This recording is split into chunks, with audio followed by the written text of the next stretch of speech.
Middle east को लेकर 3 और 4 बड़े अपडेट्स हैं और 3 और 4 बड़े पहलू हैं जो आपको जान लेने चाहिए। उन्हीं को लेकर आज बातचीत करेंगे। एक तो सबसे पहले अपडेट्स, किस तरीके से हमले किए जा रहे हैं, एक और भारतीय की मौत हो गई है। इसके अलावा क्या रूस की इस युद्ध में डायरेक्ट एंट्री हो रही है? इनडायरेक्ट तो बहुत पहले से थी। रूस और चीन की इनडायरेक्ट तो बहुत पहले से थी कि अब डायरेक्ट एंट्री हो रही है। इसको लेकर बातचीत कर लेंगे। और एक नया ऐलान भी हुआ है। अब आपको नजर आएगा ट्रंप टोल प्लाजा।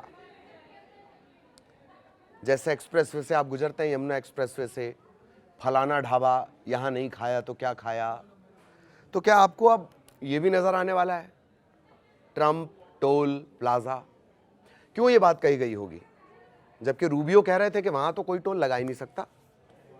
इसको लेकर भी बातचीत करेंगे। सबसे पहले अपडेट की बात कर ली जाए। लगातार दोनों तरफ से हमले जारी हैं। ईरान पर सीधे अटैक अमेरिका की तरफ से किया जा रहा है। नाकेबंदी उसने होर्मुज की फिर कर ली है, ये दावा कर रहा है। और सोमवार देर रात भी लगातार हमले जो हैं वो चलते रहे। एक भारतीय की मौत हुई है, 6 भारतीय नागरिकों समेत 8 घायल हुए हैं। इस मामले को लेकर जो मंगलवार सुबह ईरान के जो उप राजदूत हैं मोहम्मद जवाद हुसैनी और बाकी के जो ईरानी डिप्लोमेट्स हैं, उन्हें विदेश मंत्रालय ने बुलाया है, उनसे बातचीत की गई है। ट्रंप ने कहा है कि अब होर्मुज से गुजरने वाले जो जहाज हैं उन पर वो 20% टैक्स लेंगे और ईरानी जहाज और उनके ग्राहकों पर नई पाबंदियां वो लागू करेंगे। इसी को लेकर मैंने जिक्र किया था, 20% टैक्स लिया जाएगा। अमेरिका ने ईरान के सबमरीन और नेवल बेस पर हमला किया है। सेंटकॉम का यह दावा है। नेवल मेंटेनेंस फैसिलिटी और सी ड्रोन से हमला किया गया है। बंदर अब्बास स्थित जो फैसिलिटीज़ है वहाँ अटैक किया गया है। रूस का एक एयरक्राफ्ट पहुंचा है जिसको लेकर हम विस्तार से बातचीत करेंगे। इसके बारे में आपको जानना चाहिए। TU-214 PU ये तेहरान पहुंच चुका है। और अमेरिकियों के बीच एक न्यूज़ एजेंसी ने एक सर्वे किया कि भाई क्या ये चल रहा है मामला, ये लंबा चल जाएगा। 79%, 79% का ये कहना है कि ईरान के खिलाफ अमेरिकी सैन्य कार्रवाई लंबे समय तक जारी रहेगी। मार्च में आंकड़ा 65% था, अब इसमें 14% की और बढ़ोतरी हो गई है। 58% अमेरिकी ईरान के खिलाफ युद्ध का विरोध करते हैं। 37% लोग अमेरिकी हमलों का समर्थन करते हैं। उन्हीं में से एक लिंडसे ग्राहम थे जिनकी मौत हो चुकी है। इधर बहरीन में अमेरिकी ड्रोन कमांड सेंटर और P8 सेंटर पर ईरानी हमला हुआ है। IRGC ने ये कहा है शेख ईसा एयरबेस पर जो अमेरिकी ड्रोन कमांड और कंट्रोल सेंटर है उस पर हमला किया गया है।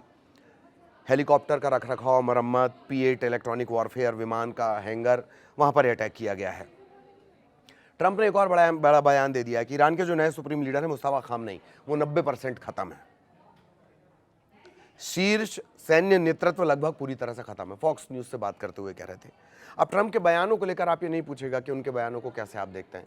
आप जानते ही हैं उनके बारे में किस तरह से एडिटोरियल आपने कई सारे पढ़े होंगे। लतीफ़े लिखने वाले, चुटकुले जो उन पर लिखते हैं, वो यही बोलते हैं कि ऐसा लगता है सुबह ट्रंप उठते हैं, आम आदमी अंगड़ाइयाँ लेता है। ट्रंप अंगड़ाई लेते लेते ये सोचते हैं कि आज क्या बोल देना है, कौन सा फैसला ले लेना है, किसका जबरन भला कर देना है। मौज लेते हुए लोग ये भी कह देते हैं कि ट्रंप अक्कड़ बक्कड़ बम्बे वो 80-90 पूरे 100, इस विधि से संभवतः फैसले लेते होंगे, ऐसा बाकी लोगों का कहना है। अपन उस पर नहीं जाएंगे। होर्मुज स्ट्रेट पर कंट्रोल के लिए ईरानी संसद में एक बिल पेश हुआ है और टोल टैक्स लगाने की बात की जा रही है। 20% टोल टैक्स अमेरिका की तरफ से जो कही जा रही है। जानकार उसे लेकर क्या कहते हैं। संयुक्त राष्ट्र की समुद्री agency international maritime organization IMO, इनका कहना है कि यहाँ से जो गुजरने वाले जहाज़ हैं उन पर टोल या कोई अतिरिक्त शुल्क नहीं लगाया जा सकता। अंतर्राष्ट्रीय कानून के मुताबिक बिना किसी शुल्क के यहाँ से गुजरते हैं।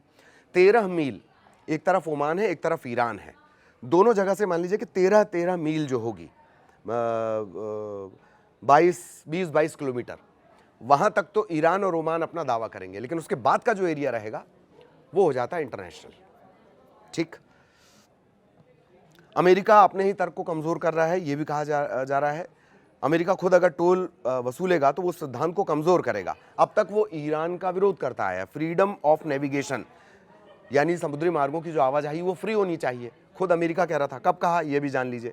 विदेश मंत्री मार्को रूबियो 23 जून को कहा था किसी भी देश को अंतर्राष्ट्रीय जलमार्ग से गुजरने वाले जहाज़ों पर टोल या शुल्क लगाने का अधिकार नहीं है। फिर अमेरिका को अधिकार कहाँ से आ गया?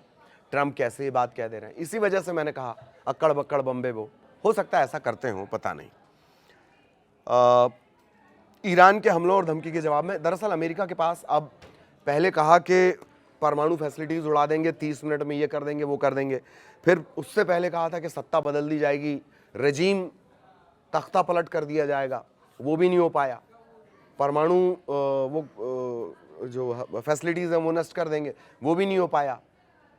यूरेनियम 60% जो संवर्धित है वो कब्जे में कर लेंगे, वो भी नहीं हो पाया। कहीं तो इज्जत बचे। अब बचता है सिर्फ स्ट्रेट ऑफ होर्मुज, जो सबसे बड़ी ताकत, परमाणु बम से ज्यादा बड़ी ताकत ईरान के लिए होर्मुज जल डमरू मध्य है। हवाला यह दिया जा रहा है कि इसकी रक्षा के लिए जो अमेरिका है वो खामखा का गार्जियन बनना चाहता है। ठीक, ब्राजील का भी बयान आया। ब्राजील का कहना है कि ट्रंप का जो होर्मुज टैक्स है वो समुद्री डकैती की तरह है।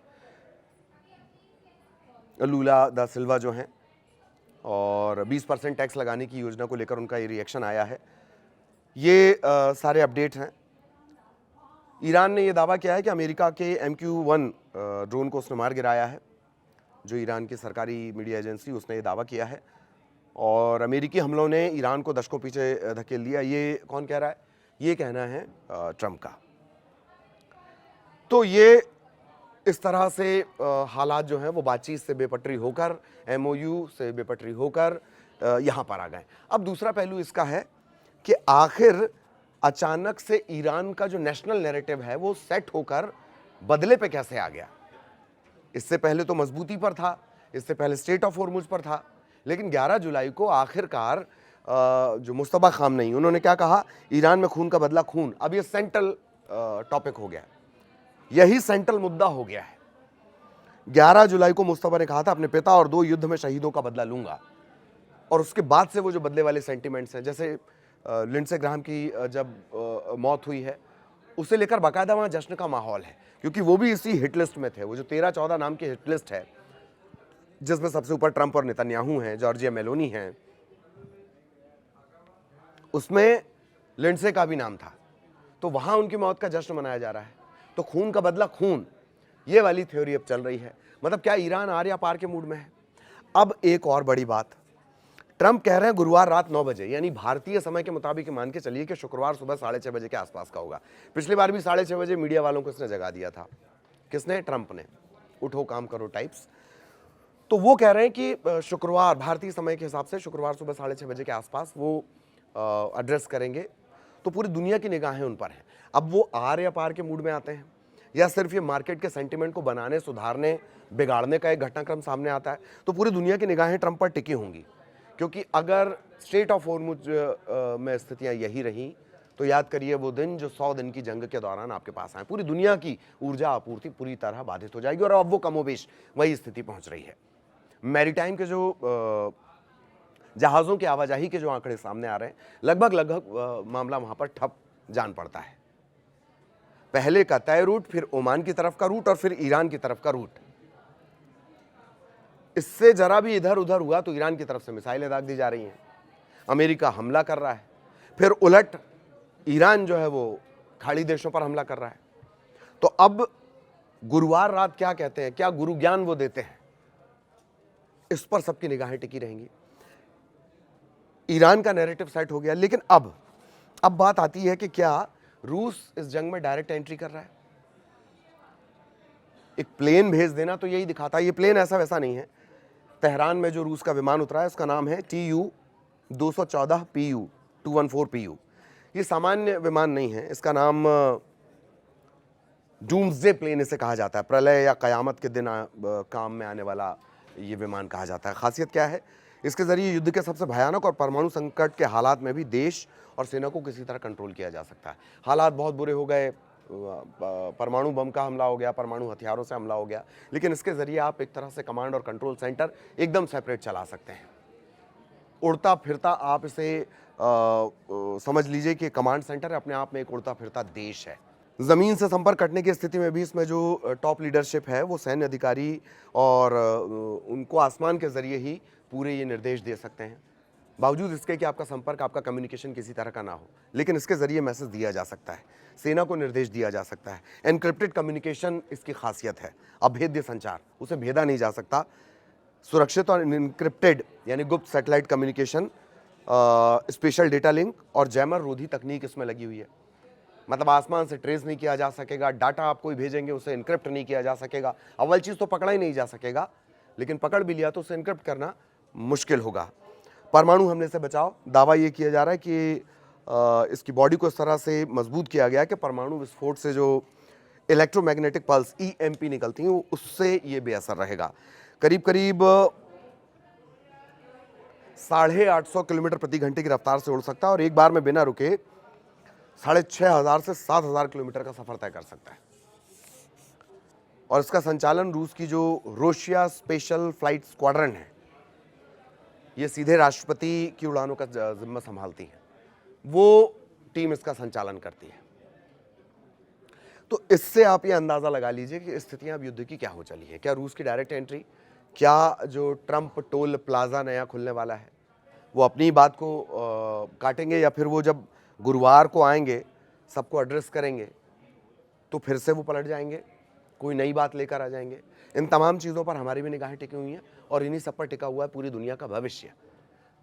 ये जो थोड़े से हालात बिगड़े हैं, थोड़े से तो नहीं, अब खैर युद्ध के हालात तो बन गए हैं। इसी के बाद जो क्रूड ऑयल है वो 84 के ऊपर 80 के ऊपर चला गया।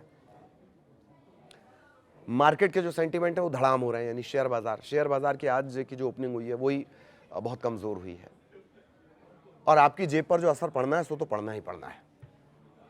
तो इंतज़ार कीजिए अगले अपडेट का। वीडियो देखने के लिए बहुत धन्यवाद। नमस्कार।